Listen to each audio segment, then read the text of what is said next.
Welcome to Test, ladies and gentlemen. All right, man, I appreciate everybody stopping by. As I always tell everybody these days, if you do want to skip straight to the analysis and all the intro stuff, feel free. I do have the timestamp for that at the very top of the description. But I do have Wesley So and Magnus Carlsen's first ever meeting. I'm pretty sure. I went through all the files that I could find in all of the database. And this was the first game that I saw of them playing. This is from the 2015 Tata Steel, also known as Wijk Aan Zee. Played in the Netherlands early in the year. Usually it's January. But yes, this is their first game. And as always, for my people in the Philippines, I will say mabuhay to you. Kamusta na aking makaibigan. Hello ulit. Masaya Komakita King Muli. Appreciate you guys very much for stopping by. And mabuting pagbadi to you as well. Anybody who is coming from Norway, I will say God Morgan and Tusen Tak. I appreciate you guys very much for stopping by from Norway.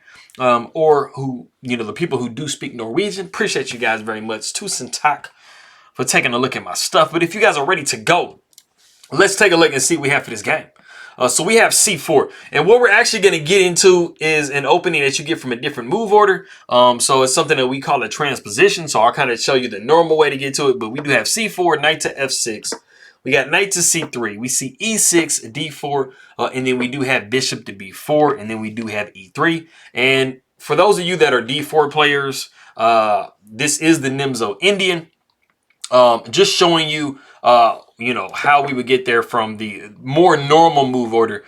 It would actually be D4, knight coming to F6, C4, E6, and then accepting that you are probably going to get your knight pinned down to your king. After knight to C3, bishop to B4, and then we have E3. As you guys can see, this is the same exact position. We just got there from different move orders. But going back to what we had in the game, it's the same thing. Anyway, we do have E3, just making sure that we solidify our structure and then, give our bishop room to come out. We do see castles by black.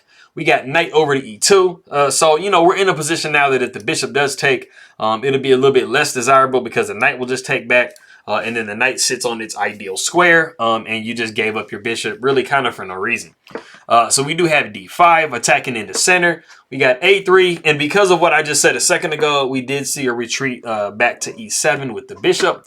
Pawn takes D5, pawn takes D5. We do have G3. So, I mean, we kind of have some things like mixed in there a little bit. I mean, it has some, kind of some Catalan type stuff, as well as the Nimzo Indian, Queen's Gambit declined, all that type of stuff. So, knight B comes to D7. We see bishop to G2. Knight comes to B6. We got castles by white. Rook steps over to E8. This is a half open file. Not fully open, but I mean, it's a very logical place for you to put your rook. We do see B3 trying to get that last piece developed. We got H6, and H6 is the novelty of the game. As of 2015, I think actually H6 is still, that's the only time that that H6 has actually been played, was in this specific game. I mean, it doesn't make like super like crazy sense in this particular position because there really isn't a piece that could come to G5. But I mean, it's always nice to create some look for your king. So it definitely has some logic behind it. We do see queen to C2, very typical move in these type of structures.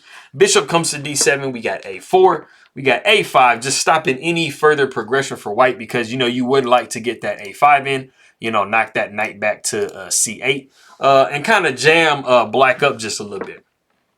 So the knight does come to F4, we see C6, bishop comes to B2. And we're hoping as white that we can get in some type of pawn push so that we can kind of open this this diagonal up for this bishop, because right now it's not the happiest bishop. The bishop does come to B4. We see knight over to D3, and then we have bishop to F5. And this is a very nice move because it is pinning this knight down to this queen. It is not a absolute pin. It is what we call a relative pin.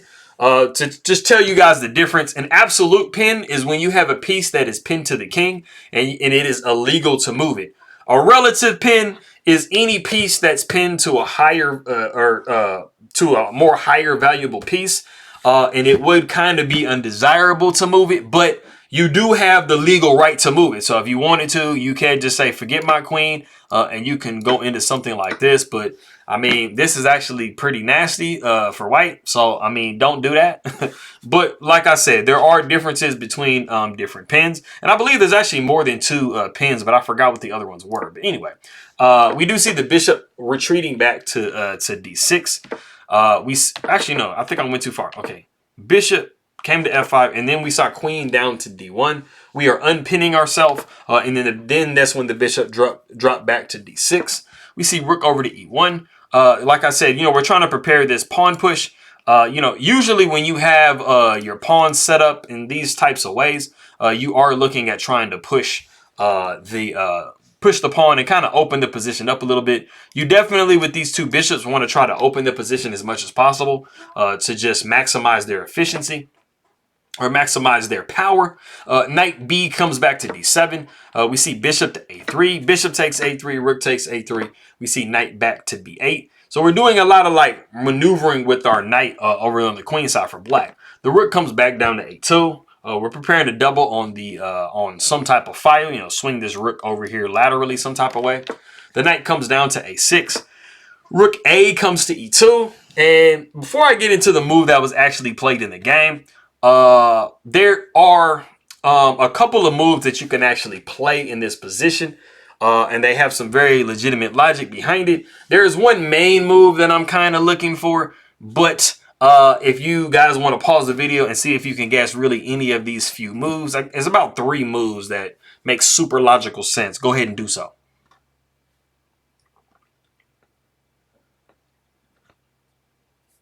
Okay, cool. So, the move that was actually played in the game by Wesley is rook to e7. And I mean, it makes a lot of sense. I mean, at some point you're going to move this queen somewhere, and then you are going to be, moving the other rook over to, just try to like clamp down as much as possible. But there is not really a weakness, but there is definitely a soft point in white's position that I was hoping you kind of found as black, and that would actually be the move queen to b6. Now, I'll get into the other moves in a second, but like I said, there are like 3 main moves, but this is like the top of the main moves, and it's a very logical move because at the moment without queen to b6, white actually kind of has the ability to push b4, and as you can see now, this pawn structure is kind of fixed over here. So, white doesn't have the best space on the queen side. And so, black kind of has a little bit of a target that they can try to, attack. If they can, trade on something like this, they might be able to rook lift over and put a lot of pressure on this pawn. So that is very logical there. We also, if you did guess queen to c7, that would be very logical as well because, it just connects your rooks and it basically completes your opening. So if you did guess queen to c7, you would definitely be right as well. And going back one more time, knight to b4 makes a lot of sense as well. So that would be another alternate move. So, I mean, any of those 3 moves that you guess would be logical. We're just anticipating that hopefully after knight takes, pawn takes, you would be kind of inconveniencing this knight just a little bit. And then the knight coming down to e4, you have just blockaded, this pawn from pushing. And you're going to be forcing, if you do want to trade, you're going to be forcing the trade like this. And this is going to be pretty nice for black. And you are threatening bishop to f3. So if you did, like I said, guess any of those moves, then you would be absolutely correct.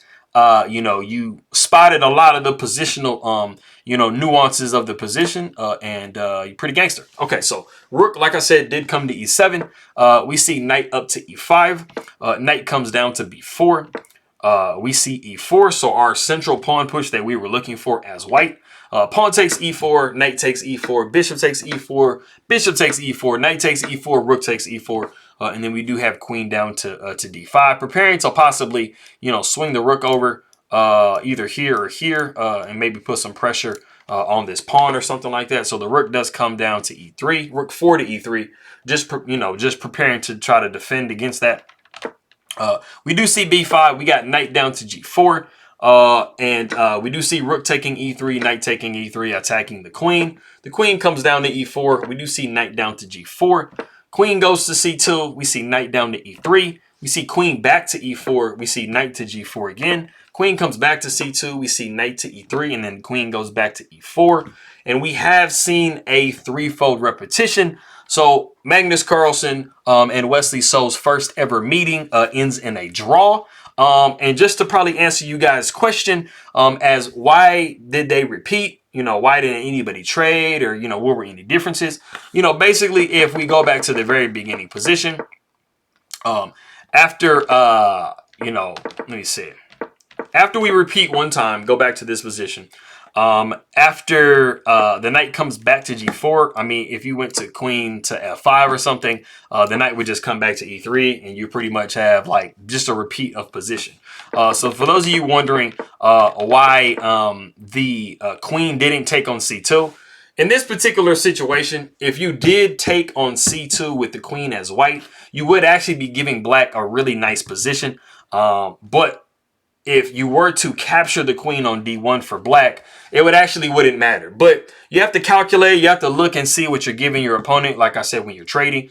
So that is why that comes up. So if we did see queen taking c2 here, you would actually be seeing knight taking c2, and it would be attacking this rook. Then after the rook swings to d1, you actually see knight rook over to d8. You know, you really kind of are in a pickle as far as this pawn is concerned. So, like I said, if you guys do trade on c2 with the queen for white, you are giving black just a little bit too much. But going back to what we had, if after knight to e3, the queen did take on d1, black would not be giving white any type of such thing. So the rook would be taking on d1. You know, like I said, I mean, you don't have the ability to come here with the knight.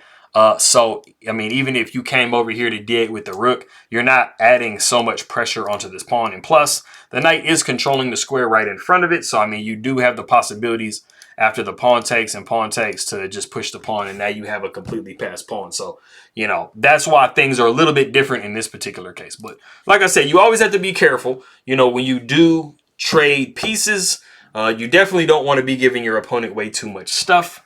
And yes, so I appreciate everybody very much for coming by. Maraming salamat po sa nanonood ng aking mga video, aking mga kaibigan, and tusen tak for anybody coming from Norway, and I'll see you guys next time.